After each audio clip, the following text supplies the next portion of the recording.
Assalamualaikum warahmatullahi wabarakatuh. Halo adik-adik semua, perkenalkan nama kakak Anissa. Kali ini kakak akan sedikit bercerita dongeng tentang kancil yang mengalahkan harimau. Langsung saja. Jadi, pada suatu hari ada seekor kancil yang sedang beristirahat di bawah pepohonan yang rindang. Dan tiba-tiba muncullah seekor harimau yang ingin menerkam kancil tersebut. Kancil itu pun ketakutan, lantas melarikan diri. Si harimau pun mengejarnya. Tetapi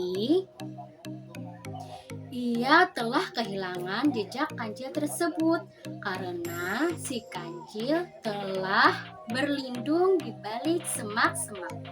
Harimau pun kemudian menghentikan pencariannya. Ia duduk setengah berbaring sambil bersandar di bawah akar pohon. Matanya yang tajam bersinar menyapui keselilingnya. Beberapa saat kemudian terdengar suara krak, dan ternyata itu adalah suara ranting pohon yang patah diinjak oleh si kancil. Si kancil yang telah disangka jauh meninggalkan tempat itu ternyata masih bersembunyi di balik rerimbunan daun.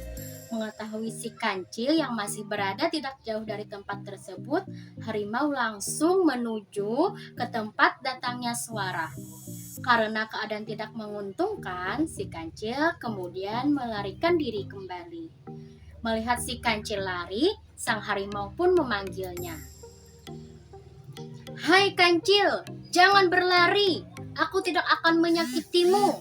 Berhentilah," kata si harimau. "Aku tidak akan berhenti," jawab si kancil.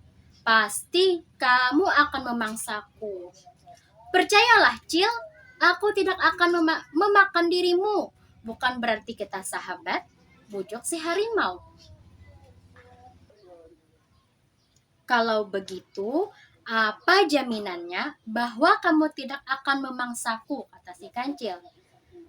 "Baiklah, bila kamu masih ragu, saya akan berjanji bahwa bila perkataanku ini bohong, maka aku akan rela mati di tanganmu." Mendengar bujukan kata-kata dari sang harimau, si kancil pun akhirnya menghentikan larinya. Tak berapa lama kemudian, harimau sudah bisa menyusul si kancil. Akan tetapi, si harimau rupanya telah membohongi si kancil. Ia mengingkari janjinya. Sebab, kalau si kancil tidak dibohongi, akan susah untuk ditangkap. "Sekarang, jangan banyak omong lagi. Sudah saatnya kamu menjadi santapanku," kata si harimau. Si kancil akhirnya menyadari bahwa dirinya telah ditipu oleh janji-janji manis si harimau. Namun, karena si kancil tergolong binatang yang sangat cerdik, ia pun mencari cara agar bisa meloloskan dirinya dari si harimau. "Baiklah, bila seperti itu yang kamu kehendaki," kata si kancil seolah-olah menyerah. "Tapi sebenarnya kamu bukanlah satu-satunya raja di hutan ini." "Apa katamu?" Tugas harimau yang sudah tidak sabar lagi untuk memangsa si kancil. "Sebelum aku mencari air minum di danau tadi, sebenarnya aku telah bertemu dengan harimau selain dirimu. Dia juga ingin memangsaku sebagaimana engkau ingin memangsaku. Tapi karena aku haus, terlebih dahulu aku ingin minum di danau. Setelah itu, aku menemui dia lagi. Oleh karena itu, sebelum kamu memakanku, alangkah baiknya kamu temui dulu dia," kata si kancil. "Bila permintaanmu demikian, maka baiklah, aku akan penuhi. Tapi di mana dia sekarang?" "Dia tinggal dalam sebuah sumur yang terletak di tengah hutan," jawab si kancil dengan meyakinkan. Sekarang, coba tunjukkan tempat itu. Sudah tak sabar lagi aku ingin mengalahkan dia, kata si harimau dengan sombong. Baiklah, mari ikuti aku. Si kancil berjalan lebih dahulu, sementara sang si harimau mengiringi di belakangnya. Setelah menyusuri jalan yang agak menanjak dan berbelok 2 kali, tibalah keduanya di tempat yang dituju. Sebuah sumur yang cukup dalam dan ditumbuhi oleh rumput-rumput yang agak panjang di sekelilingnya. Sekarang telah berada di hadapannya. Inilah tempat yang saya maksud, kata si kancil. Cobalah kamu tengok ke dalam. Pasti kamu melihat seekor harimau di dalamnya. Sang harimau kemudian berjalan mendekati bibir sumur. Ia kemudian langsung menengok ke bawah. Harimau itu melihat dengan jelas bahwa di dalam sumur juga ada harimau yang mirip dengan dirinya. Tak lama kemudian, sang harimau itu pun meraung dengan sangat keras. Suaranya terdengar ke seluruh penjuru.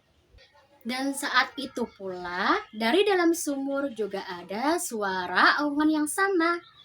Sang harimau pun meraung sekali lagi. Raungannya sangat keras melebihi sebelumnya. Dan dalam sumur terdengar pula suara harimau yang meraung. Maka harimau menjadi marah, dan segeralah ia melompat ke dalam sumur. Biur! Suaranya begitu menggema dari dalam sumur, dan airnya pun berubah menjadi keruh. Namun, apa yang terjadi? Ternyata di dalam sumur tidak ada harimau lain selain dirinya. Suara rawan itu tidak lain hanyalah pantulan dari gema suaranya sendiri. Sedangkan yang dilihat di dalam sumur ada harimau lain, itu hanya bayangan dirinya. Sebab air yang ada di dalam sumur sangat jernih dan menjadi keruh setelah dia melompat ke dalamnya. Dengan berlagak bodoh, si kancil itu berkata, "Bagaimana sobat? Apakah kamu bisa mengalahkan dia?" "Ternyata kamu menipuku," sahut si harimau dengan sangat marah. "Itulah balasannya bagi yang mengingkari janji," jawab si kancil sambil kemudian melangkah kaki pergi. Tak lama kemudian, sang harimau pun mulai kehabisan tenaga untuk berenang. Sedikit demi sedikit, akhirnya tubuhnya tenggelam ke dalam air. Jadi, pesan yang dapat diambil dari cerita ini adalah janganlah jadi pribadi yang serakah dan sombong ya adik-adik. Demikian, wassalamualaikum warahmatullahi wabarakatuh.